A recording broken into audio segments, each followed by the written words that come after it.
share tweet Google WhatsApp the Great stumble upon mail. Peter Bogdanovich got off to a filmmaker's dream start. Between 1968 and 1973 he made his first 4 films. Targets was a highly promising debut, a tense thriller, a triumph of ingenuity to use a few days of filming that Boris Karloff owed to Roger Corman. Then he made The Last Picture Show, a beautiful elegy for a small town that is maybe my favorite film of all time. He followed that with the glorious screwball comedy What's Up Doc, and then Paper Moon. If his later career never hit those heights again, following a difficult decade between 1974's Daisy Miller and his next hit 1985's Mask, Bogdanovich nevertheless has some truly underrated films among his later work. His 1993 release may be the best of them. The Thing Called Love begins by following Miranda Presley, Samantha Mathis, on the bus from New York to Nashville, where she plans to become a country singer and songwriter. Through auditions at a renowned bar and music venue, Miranda meets fellow budding musicians Linda Lou Linden, Sandra Bullock, Kyle Davidson, Dermot Mulroney, and James Wright River Phoenix. She and Linda begin sharing a motel room to save money, and Kyle and James both fall for Miranda. For many of his films, Bogdanovich served as his own screenwriter, but here he was handed a screenplay by Carol Heikkinen, whose other work, Empire Records and Center Stage, also speaks to a love of music in film.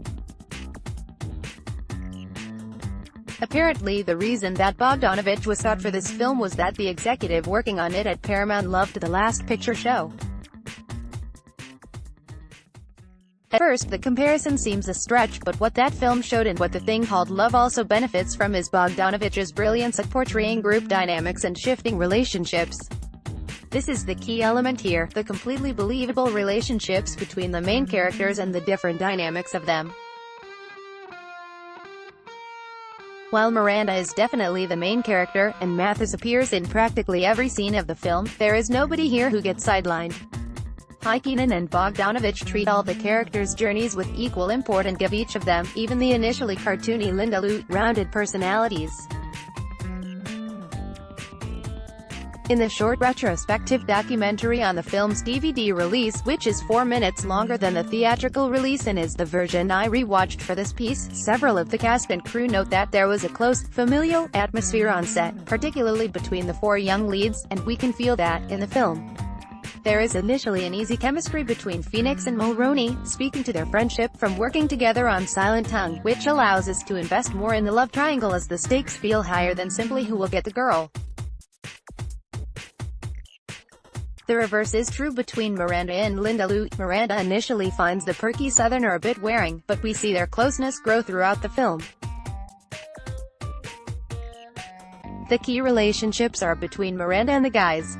Phoenix and Mathis fell for each other on set, and their chemistry is evident.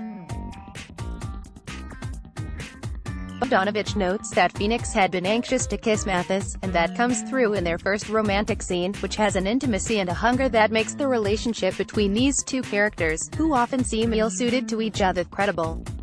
In the relationship between Miranda and Kyle we get contrasts, longing in the way Kyle looks at her and warmth, but, crucially, not passion in Miranda's gaze. The writing is strong, but the cast meet it with excellent performances, and, apparently, a fair amount of improvisation.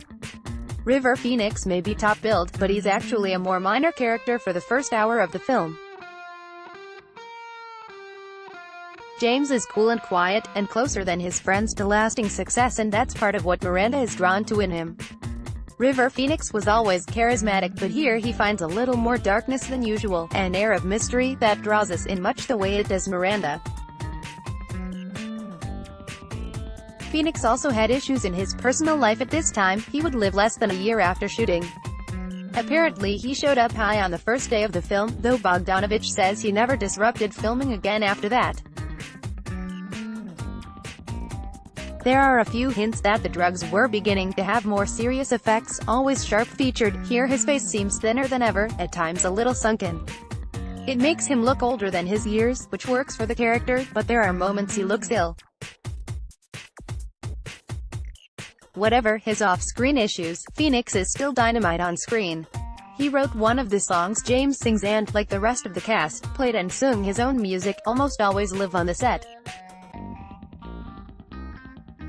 You can tell that he had experience as a musician and a joy in playing for a crowd, as we can see James's darkness melt away when he sings. There's nothing big in his performance, but the little things add up. Just watch how James goes from annoying to charming on a dime when during an argument Miranda hands him a check made out to selfish, arrogant dickhead. Samantha Mathis still works constantly, but to my mind never quite had the film career she could and should have. 1990s Pump Up the Volume was a great calling card and 1993 should have been a brilliant year for her. Unfortunately, Super Mario Bros. Was a disaster, though not of her making, and while she's wonderful here, too few people saw the thing called love for that to matter. She kept doing good work, but it tended to be in small roles or films that never found a wide enough audience. However, Mathis anchors this film with a performance that, like Phoenix's, is full of detail and charisma. More than that though, she's someone you want to root for. We see her struggle to find songs, but, from her first audition with an intentionally silly track called Big Bar Hair, which Mathis helped write, through to her last performance in the film, we watch her refine and grow into music, honing the basic talent she arrives with.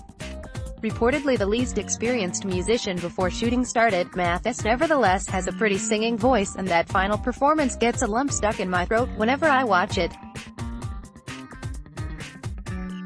For the first half of the film you could say that Dermot Mulroney is the male lead, and it's likely we can all identify with the way Kyle has to watch and pine for Miranda while his friend gets the girl. Mulroney plays the nice, somewhat reckless, guy with a great charm. We'll get to another 1993 film that helped put Sandra Bullock on the map, but it was apparently this film that encouraged Jan Debent to cast Ren Speed the next year. It's easy to see why. Lou is a thin role, the quirky best friend, but Bullock, as well as having dead-on comic timing, brings a certain sadness to the part as Linda Lou tries to figure out what she might be good at, and starts a relationship with nice but dumb Billy, Anthony Clark, who also gets more from his part than was likely there on the page. Bogdanovich fills the film with memorable sequences, terrific music, often played live by guest-starring country musicians, and a wealth of little details that resonate. One of these that recurs especially effectively is the use of the sign at the motel where Miranda stays, which displays a different quote from a country song each day, often in ways that seem to wryly comment on the scene. There is a looseness to the film that fits its subject and characters. The thing called love doesn't do anything wildly unexpected, but it is nice that it avoids the rags to riches cliches, and doesn't entirely put a bow on its ending. This isn't a film only for country fans, thanks to the smart screenplay and performances, and to Bogdanovich's beautifully pitched direction, his experience showing through in the subtleties of the camera movement and in his instinct for when to let his actors go and when to control the film more.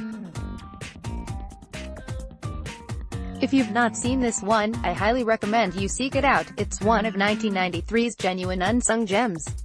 Share, tweet, Google, WhatsApp, regret it, stumble upon mail.